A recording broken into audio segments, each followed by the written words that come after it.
Hello everyone, welcome back.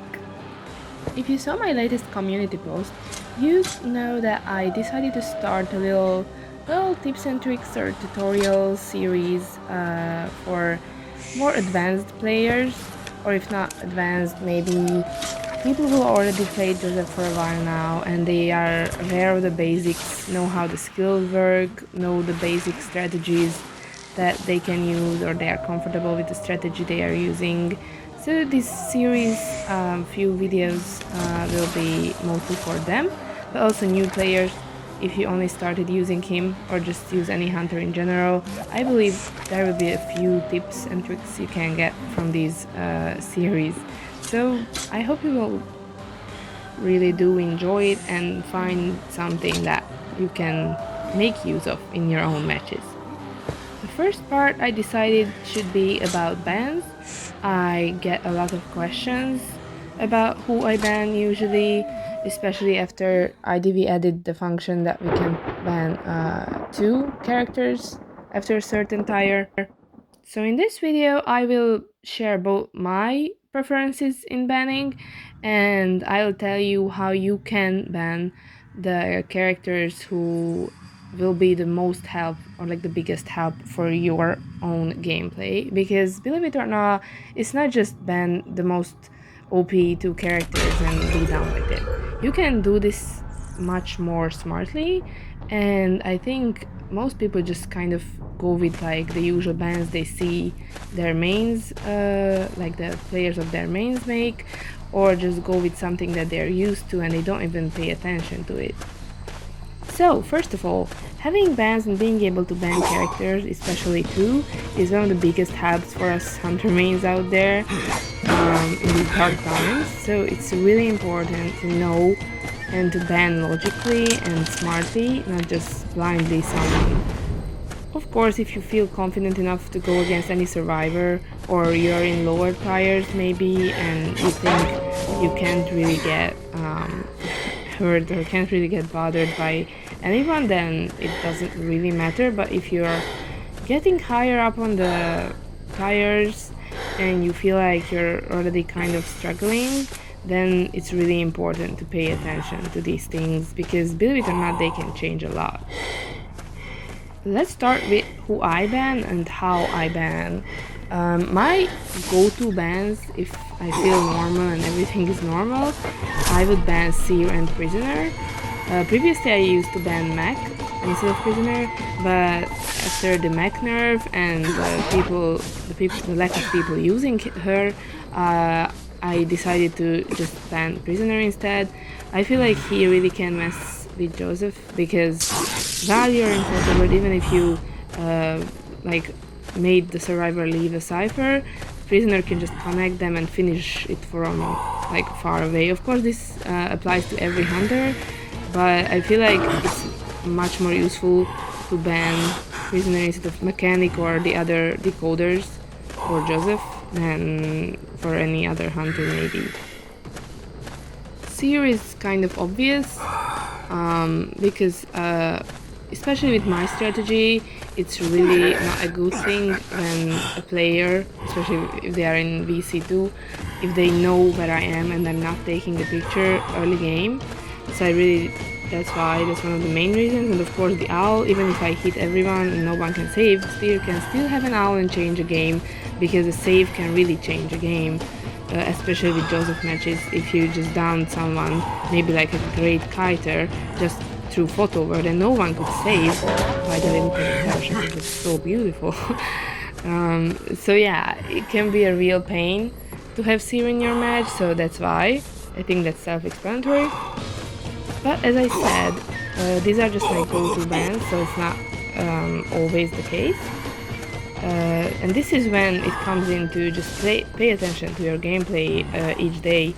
So for example, if one day I meet a lot of forwards, or if I meet a lot of a certain character that like means disadvantage to me, then I might change that up. Or like maybe if it's a big map, a large map, and I met like a few priestesses that day, I would ban priestess instead of Seer or Prisoner, whichever I saw less that day. So that's why it's important not to just go blindly with your bans, even if it's day by day. So really, just don't be afraid to change it up. If you met like a lot of, I don't know, whatever, enchantress, if she's like a hard character to counter for you personally, then just ban enchantress that day as one character. But like, believe me, it will be worth it, because maybe Seer wanted, no one will even choose Seer in your match. But maybe if you like block out enchantress, you will win instead of that tie, or you will tie instead of that lose.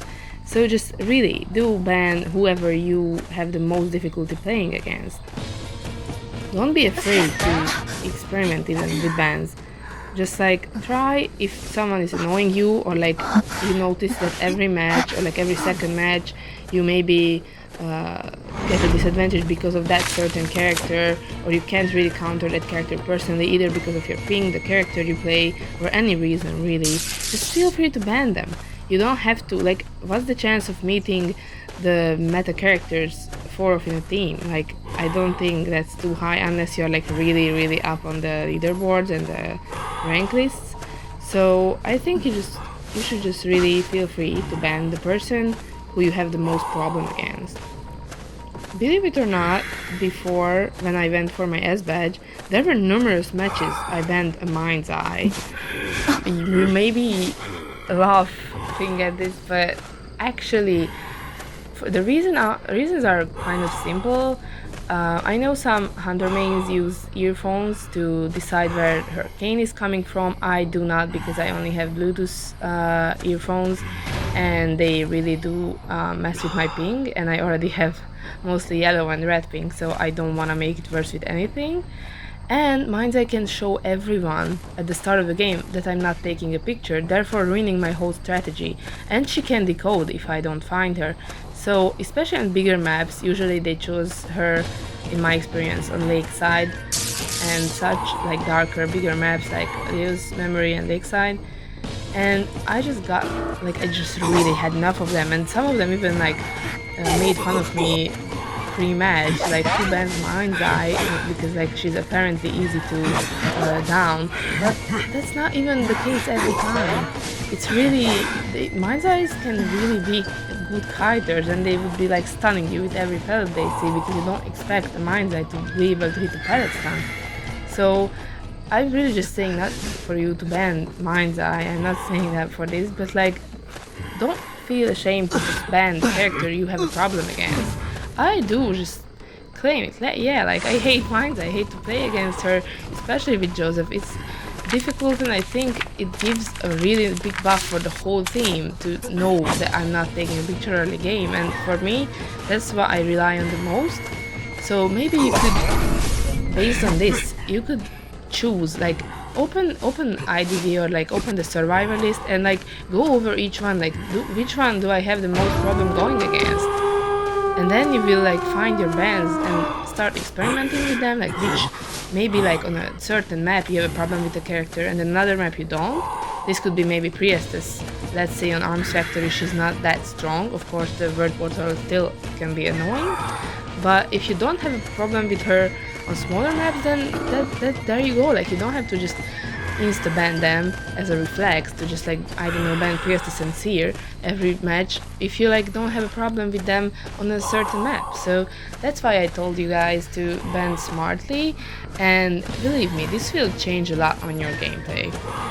If you have any specific questions about this, feel free to leave a comment. I'll try to reply now that I'm better and healed up from COVID, hopefully completely. I think you can hear it in my voice a little, but I'm much better, and finally I'm able to think clearly. But yes, that was mostly all I wanted to say about bans and their importance. And now let's see the ending of this wonderful match where I banned Doctor, which is actually can be a bad thing for Joseph mains to do, because they will know almost certainly that it's a Joseph main, because like not a lot of other hunters ban Joseph. But look at it, I managed to win last minute even with their constant saves, and we even had a nice terror shock this match. So I hope you guys enjoyed. Don't forget to leave a comment if you have any questions about the bans. Oh, and don't forget to check out our Discord server, we would love to have you. Alright, bye bye.